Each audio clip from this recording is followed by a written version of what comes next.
Chapter 1. The Living World. 1.1 Diversity in the Living World. 1.2 Taxonomic Categories. How wonderful is the living world! The wide range of living types is amazing. The extraordinary habitats in which we find living organisms, be it cold mountains, deciduous forests, oceans, freshwater lakes, deserts or hot springs, leave us speechless. The beauty of a galloping horse, of the migrating birds, the valley of flowers or the attacking shark evokes awe and a deep sense of wonder. The ecological conflict and cooperation among members of a population and among populations of a community or even the molecular traffic inside a cell make us deeply reflect on what indeed is life. This question has two implicit questions within it. The first is a technical one and seeks answer to what living is as opposed to the non-living, and the second is a philosophical one, and seeks answer to what the purpose of life is. As scientists, we shall not attempt answering the second question. We will try to reflect on what is living. Diversity in the living world. If you look around, you will see a large variety of living organisms, be it potted plants, insects, birds, your pets or other animals and plants. There are also several organisms that you cannot see with your naked eye, but they are all around you. If you were to increase the area that you make observations in, the range and variety of organisms that you see would increase. Obviously, if you were to visit a dense forest, you would probably see a much greater number and kinds of living organisms in it. Each different kind of plant, animal or organism that you see, represents a species. The number of species that are known and described range between 1.7 to 1.8 million. This refers to biodiversity or the number and types of organisms present on Earth. We should remember here that as we explore new areas, and even old ones, new organisms are continuously being identified.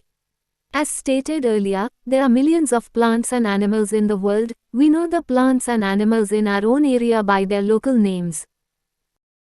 These local names would vary from place to place, even within a country.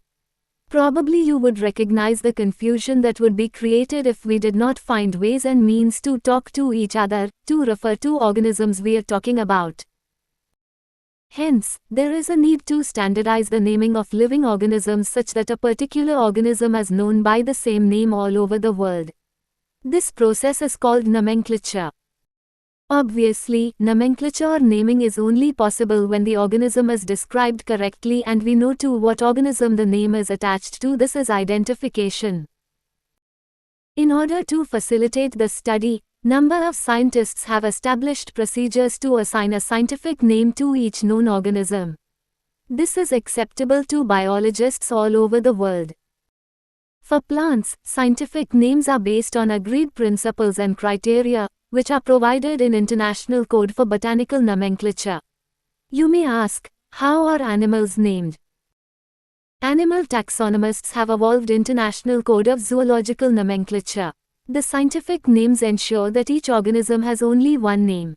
Description of any organism should enable the people to arrive at the same name. They also ensure that such a name has not been used for any other known organism. Biologists follow universally accepted principles to provide scientific names to known organisms. Each name has two components: the generic name and the specific epithet. This system of providing a name with two components is called binomial nomenclature. This naming system given by Carolus Linnaeus is being practiced by biologists all over the world. This naming system using a two-word format was found convenient.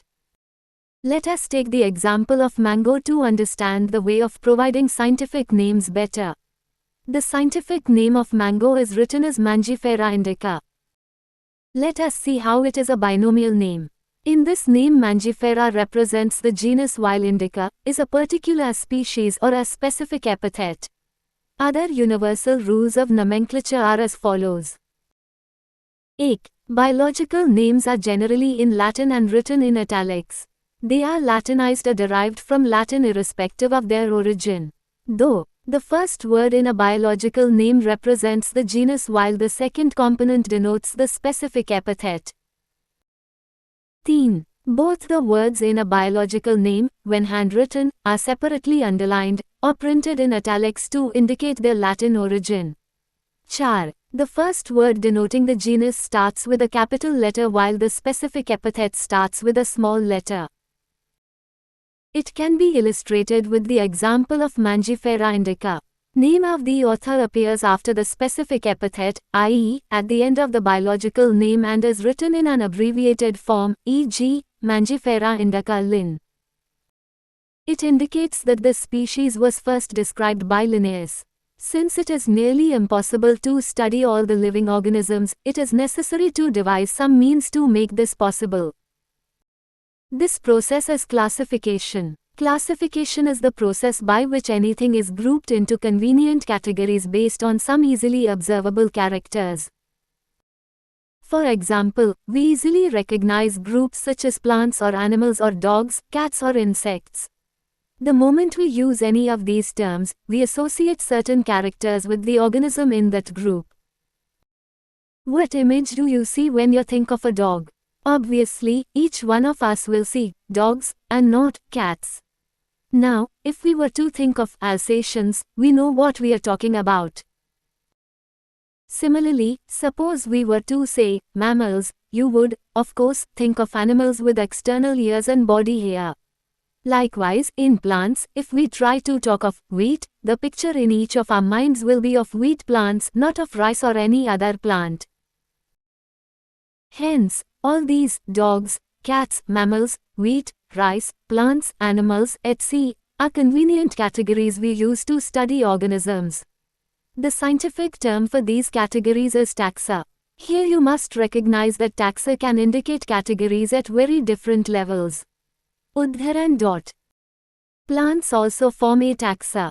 Wheat is also a taxa. Similarly, animals, mammals, dogs are all taxa, but you know that a dog is a mammal and mammals are animals. Therefore, animals, mammals and dogs represent taxa at different levels. Hence, based on characteristics, all living organisms can be classified into different taxa. This process of classification is taxonomy. External and internal structure, along with the structure of cell, development process and ecological information of organisms are essential and form the basis of modern taxonomic studies. Hence, characterization, identification, classification and nomenclature are the processes that are basic to taxonomy. Taxonomy is not something new. Human beings have always been interested in knowing more and more about the various kinds of organisms, particularly with reference to their own use. In early days, human beings needed to find sources for their basic needs of food, clothing and shelter. Hence, the earliest classifications were based on the uses of various organisms. Human beings were, since long, not only interested in knowing more about different kinds of organisms and their diversities, but also the relationships among them. This branch of study was referred to as systematics. The word systematics is derived from the Latin word systema, which means systematic arrangement of organisms. Linnaeus used Systema Naturae as the title of his publication. The scope of systematics was later enlarged to include identification, nomenclature and classification. Systematics takes into account evolutionary relationships between organisms.